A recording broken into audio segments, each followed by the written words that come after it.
Peace isn't found in calm seas. It's found in trusting the one who commands the waves. This is the story of Clara, a daughter returning home, a lighthouse keeper's wisdom, and a man searching for peace after loss. Because sometimes the storm doesn't end when the sky clears. Sometimes it ends when the heart finds its light again. Clara hadn't planned on coming back. Not to the small coastal town where she grew up. Not to the weathered lighthouse that still stood like a sentinel on the cliff. But when her father's health began to fail, she packed her bags, left the city behind, and drove the long, winding road home. The sea was the first thing she heard when she stepped out of the car. Waves crashing against the rocks, steady and unrelenting. The smell of salt clung to the air, sharp and familiar. For a moment, she closed her eyes and breathed it in. It was both comforting and unsettling, like standing face to face with a part of herself she'd tried to forget. The lighthouse loomed above her, its paint chipped, its windows weather-beaten. Once, it had been a place of wonder. When she was little, she used to race up the spiral stairs, pretending she could touch the sky. Her father's voice always echoing behind her. "Careful, Clara. The lighthouse shows the way, but only if you respect the climb." Now, years later, she felt heavier, carrying heartbreak from a broken engagement, carrying exhaustion from years of working jobs that drained her more than they fulfilled her. She whispered under her breath, almost like a prayer, "Lord, I don't even know what I'm doing here, but I need peace." Please inside. Her father sat in his old chair by the window, looking smaller than she remembered. His eyes lit up when he saw her. "Clara." His voice cracked with age, but his smile was steady. "You came home." And though her heart was still storm-tossed, Clara managed to smile back. "Yeah, Dad. I'm home." Clara woke early the next morning. The sound of gulls called her from sleep, and the steady rhythm of waves filled the silence of the old house. She carried a mug of coffee out toward the cliffs, the lighthouse rising tall against the pale sky. The sea stretched endless before her, gray and restless. That's when she noticed him. A man crouched near the rocks below, setting up some sort of equipment. Tall, lean, his movements precise. He looked completely absorbed, jotting notes in a small waterproof notebook, pausing to adjust what looked like a sensor planted in the sand. Clara frowned. This was private property, her father's land. She made her way down the path, gravel crunching underfoot. "Excuse me," she called, her voice sharper than she intended. "What exactly do you think you're doing?" The man turned, startled. Up close, she saw he wasn't much older than her. Early 30s, maybe. His eyes were steady, but there was something behind them. Something tired, like the sea itself lived inside him. "I'm Ethan," he said, holding up a hand. "Marine biology research." Tracking storm patterns, currents, migration shifts, Clara crossed her arms. "And you decided to set up camp on my family's land?" A faint smile tugged at his lips. "Didn't think the ocean belonged to anyone." Her cheeks flushed. "It doesn't. But the path does. And the lighthouse. So you'll need permission before setting up your gadgets." He studied her a moment, as if weighing her seriousness. Finally, he nodded. "Fair enough. Sorry if I overstepped. I'll clear out some things." About the humility in his tone softened her. She sighed, lowering her arms. "Just, next time, ask. That's all." As he packed up, she turned to leave, but he called after her. "Hey, what's your name?" She hesitated, then glanced back. Clara. He nodded once, almost like he was committing it to memory. Well, Clara? Nice to meet you. She didn't answer, but as she walked back up toward the lighthouse, she felt the oddest thing. Like the morning had brought more than just gulls and gray seas. Like maybe, just maybe, she wasn't the only one here searching for something. The old lighthouse groaned against the wind, every beam and bolt whispering of years gone by. Clara's hand gripped the railing of the spiral staircase as she guided her father upward. One step at a time. Her lantern cast flickers of light against the worn stone walls. Careful, she whispered, but her father only chuckled. I've walked these stairs more times than I can count. I could climb them blindfolded. She smiled faintly, though her chest tightened at the way his breath came shorter than it used to. You're not 30 anymore, Dad. No, he admitted, leaning on her arm, but my heart still beats like a keeper's. Always will. When they reached the lantern room, the space opened into a circle of glass. The great lamp sat silent, retired now, but it still carried an air of reverence. Like even without its light, it remembered the storms it had seen. Her father moved to the window, resting both hands on his cane. He looked out over the restless sea, the horizon swallowed in gray. Funny thing about lighthouses, he said, his voice low but steady. They don't calm the storm. They don't still the waves. They just shine. They show sailors the way through. Clara stood beside him, following his gaze. The sea thrashed and foamed, waves crashing against the jagged rocks below.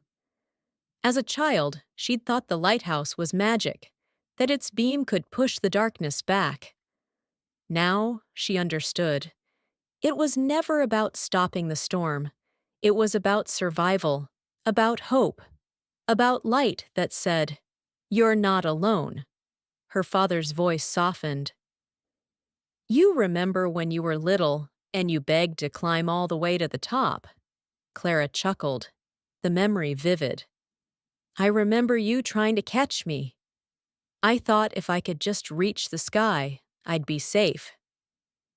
You scraped your knee that day, he said, smiling. But you learned something too. That light isn't meant to be kept for yourself. It's meant to guide others. His words lingered in the quiet. She glanced at him, noticing the way his shoulders slumped under years of work, and her heart ached.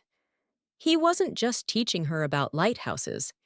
He was reminding her of something deeper. Life's storms will come, Clara. They always do. His eyes stayed fixed on the sea. But peace doesn't mean calm seas. Peace means trusting the light when everything else rages around you. Clara swallowed hard. Her mind drifted to her broken engagement, the promises shattered, the dreams she left behind in the city. She thought of the restless nights, the way anxiety churned like waves inside her. But standing there, with her father's voice wrapping around her, she felt something loosen in her chest. She placed her hand against the cool glass of the window, eyes fixed on the crashing sea below. The ocean was vast, the storm unrelenting, but the lighthouse still stood, and for the first time in a long time, she didn't feel quite so small. Clara wasn't expecting to see him again, but the coast had its way of throwing people together. It was late afternoon when she walked down to the beach, a basket tucked under her arm. Her father had asked for clams, an old favorite he hadn't tasted in months. The tide was low, the air heavy with salt. She bent near the rocks, searching, when a voice carried over the wind. Not that one. Too small, she startled, turning to see Ethan crouched a few feet away, pulling a net from the water. His hair was damp, curls plastered to his forehead. That same notebook lay open on a rock beside him. Clara bristled. You again? He gave a faint smile. Me again? She straightened, basket in hand. Don't tell me you're trespassing. Again. Not this time. He lifted the net, droplets spilling like silver. Public waters. Perfectly legal. Her lips twitched before she could stop them. Lucky for you. For a few moments, silence stretched between them. The waves lapped steadily. Gulls cried overhead. Then Ethan spoke. You grew up here, didn't you? Yes. Clara brushed sand from her hands. My dad kept the lighthouse. Ethan's expression shifted. That explains a lot. What do you mean? The way you look at the ocean, he said quietly. Like it's both your enemy and your home. Clara blinked. He wasn't wrong. And you? She asked, trying to deflect. What's a marine biologist doing poking around our cliffs? His smile faded. My wife. She loved the sea. She was a sailor. Stronger than me in a lot of ways. But 3 years ago, a storm came fast. The boat didn't make it back, Clara's breath caught. I'm so sorry. He nodded, eyes fixed on the horizon. Since then, I've been studying storms. Patterns, currents, anything I can learn. Maybe I thought if I could understand them, I could stop blaming myself. The honesty in his voice disarmed her. She hugged her basket closer, the ache in his words echoing her own. My fiancé left last year, she whispered. No warning. Just said he didn't want the weight of my family, my dad's illness, any of it. I thought I was building a life with him. Turns out I was just convenient until I wasn't. Ethan looked at her then. Really looked. 2 people, strangers, yet carrying storms that felt oddly familiar. The tide rolled higher. For the first time, Clara didn't feel the need to fill the silence. They just stood there, 2 figures on the edge of the sea, the waves crashing like punctuation to all the things left unsaid. Finally, Ethan spoke. You ever find peace in it? In the storms? Clara turned toward the lighthouse, its white tower etched against the darkening sky. My dad used to say the lighthouse doesn't calm the waves. It just shines anyway. Maybe peace is like that. Not about the storm going away, but about finding the light to see through it. Ethan followed her gaze, his jaw tight. Wish I knew how to do that. She glanced at him, a softness in her voice. Maybe you don't have to know all at once. Maybe it's enough to start looking as the last of the sun dipped below the horizon. Clara picked up her basket. Good luck with your research. Ethan gave a small nod. You too, Clara. With your clams. Her lips curved, almost a smile. And as she walked back toward the lighthouse, she realized something had shifted. The ocean still raged. Her life was still complicated. But for the first time in a long time, she didn't feel quite so alone. The storm rolled in faster than anyone expected. By late afternoon, the horizon had vanished under a wall of black clouds. The gulls had fled inland. The waves began to thrash harder against the cliffs, and the lighthouse groaned as the wind clawed at its walls. Clara stood at the kitchen window, heart racing. She'd grown up with storms, but this one felt different. Too sudden. Too fierce. Her father stirred in his chair, frowning at the glass. Looks like the sea's picking a fight tonight, he muttered. His hand trembled as he tried to stand. Sit down, Dad. Clara rushed to steady him. You don't need to be up there. The lamp may not shine anymore, he said, but the lighthouse still matters. People look to it, even if they don't know it. Clara swallowed hard, torn between fear and obedience. But before she could answer, a knock rattled the door. She opened it to find Ethan, soaked from the rain, hair plastered to his forehead. "You need to stay inside," he said firmly. "This storm isn't ordinary. The current's too strong. Anyone caught out there won't make it back."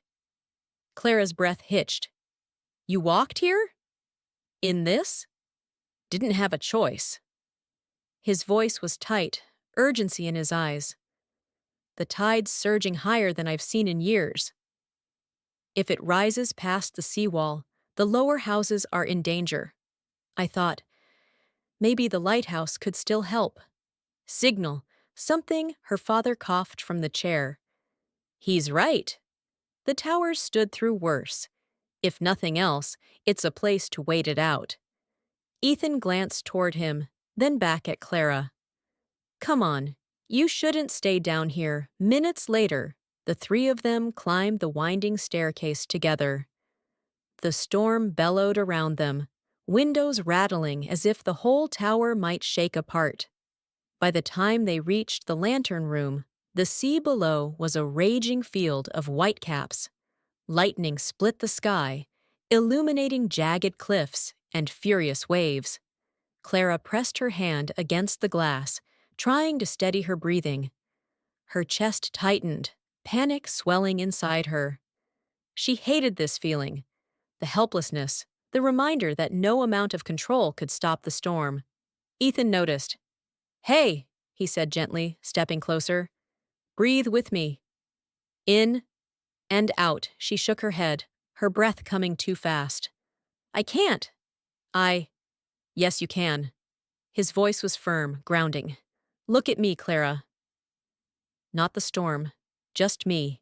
In and out. She forced her eyes off the window, locking on his instead. They were steady, dark, but carrying a weight of their own. Slowly, her breaths began to match his. In, out. The panic loosened its grip, just a little. "Better?" he asked softly. She nodded, barely. "Thank you." Her father sank into the old wooden stool near the lamp, his voice carrying above the storm. "Don't let fear tell you who's in charge. The waves roar, the wind screams, but they answer to someone greater." Ethan's jaw clenched. He didn't speak, but Clara saw it. The struggle in his eyes. The storm outside wasn't the only one he was fighting. And as lightning lit the horizon once more, Clara realized they weren't just weathering this storm together. They were each searching for peace in their own. The storm raged without mercy. Waves slammed against the cliffs, thunder rolled through the sky, and the lighthouse trembled with each gust of wind. Clara pressed her palms to her knees, trying to steady her breath. She'd calmed a little with Ethan's help, but fear still throbbed like a drum inside her chest. Her father's voice cut through the roar. "Clara," he said, quiet but steady, "remember what I taught you. The lighthouse doesn't chase away the storm. It shines in spite of it." Clara's eyes stung. She whispered, barely audible, "Lord, give me peace." "Please," Ethan heard. He turned his head, brow furrowed. "You pray like you really believe someone's listening."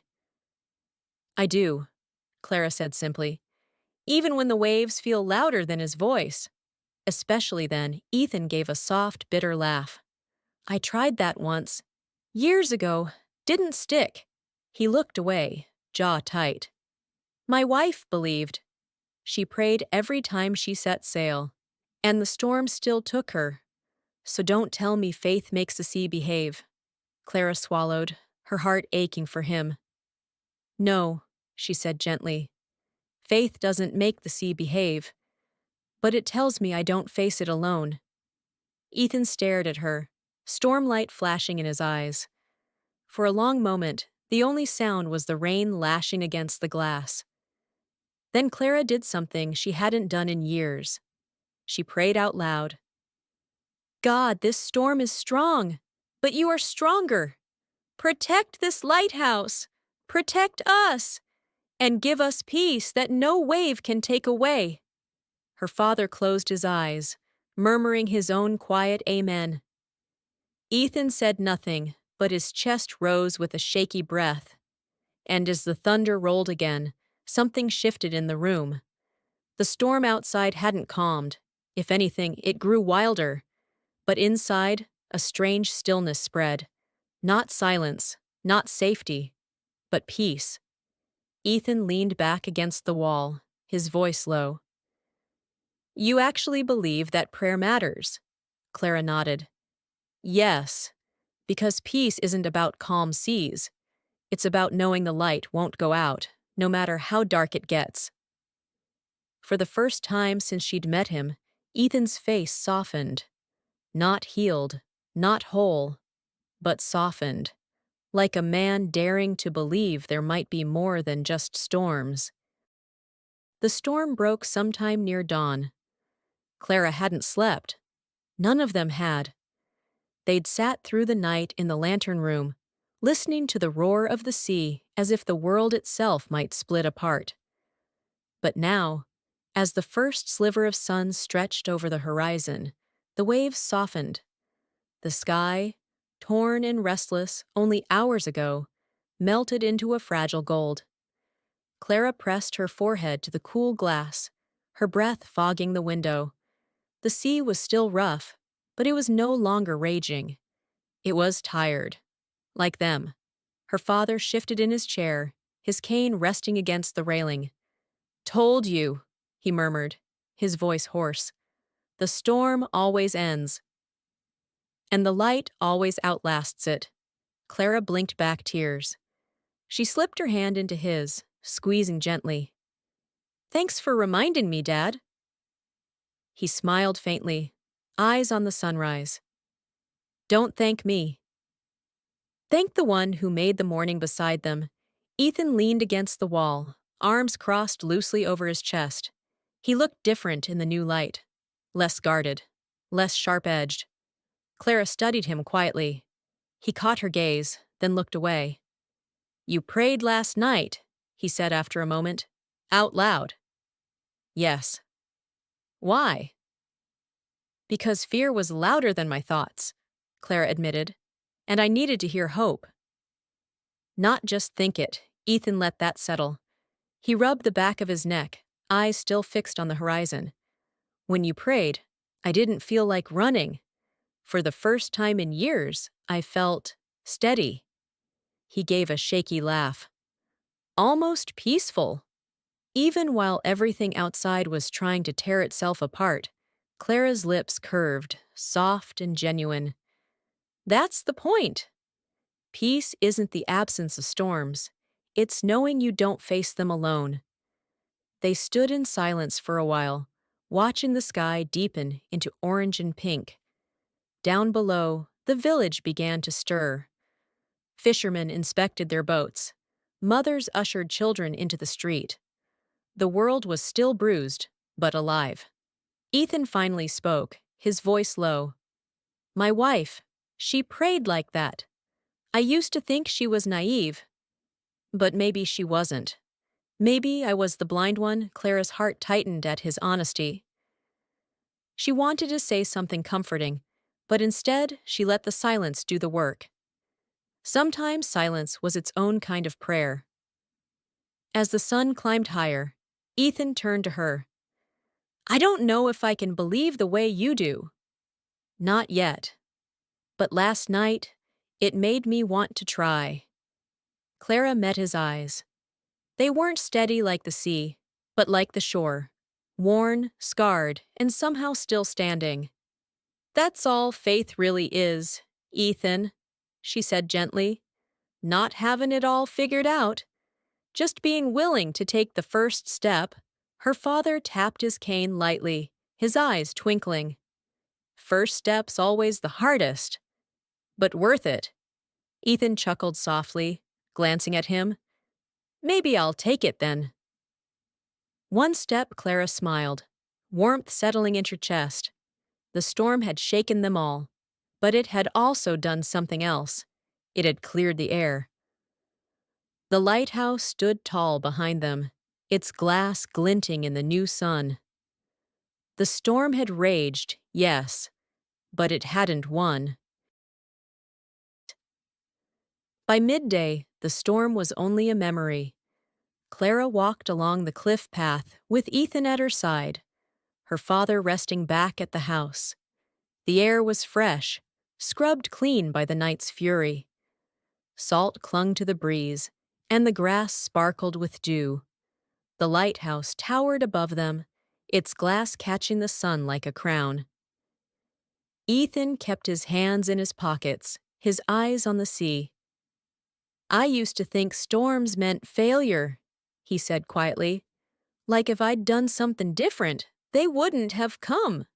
But maybe storms just happen, and the only thing that matters is what holds you steady in the middle of them." Clara nodded, her heart swelling. "That's what my dad always said." "The lighthouse doesn't stop the storm. It just shines anyway." They paused at the cliff's edge. Below them, waves rolled calmly against the rocks, their roar softened into rhythm. Ethan turned toward her. His voice was low, almost hesitant. "I'm not healed. I'm not fixed. But last night, for the first time, I didn't feel crushed by it all. That has to mean something." Clara met his gaze, her smile warm and steady. "It does. It means the storm didn't win." A long silence stretched between them. But it wasn't heavy. It was peaceful. The kind of silence that said words could wait. Peace isn't the absence of storms. It isn't calm seas or perfect skies. Peace is knowing the light still shines, even when the waves roar. Peace is trusting the one who commands the winds. And sometimes, peace means finding someone willing to weather the storm beside you. That evening, as the sun dipped low, Clara stood once more at the lighthouse window. Ethan stood beside her, quiet but present. Her father dozed in his chair, Kane resting at his side. The waves rolled steady now, endless but no longer threatening. And for the first time in years, Clara felt whole. Not because the storms had ended, but because the light still shone. Clara and Ethan remind us that storms will always come, but peace isn't the absence of waves. It's knowing the light still shines in the middle of them. If this story spoke to you, subscribe for more narrated tales of faith, love, and healing. And share it with someone who needs the reminder that God's peace is stronger than any storm.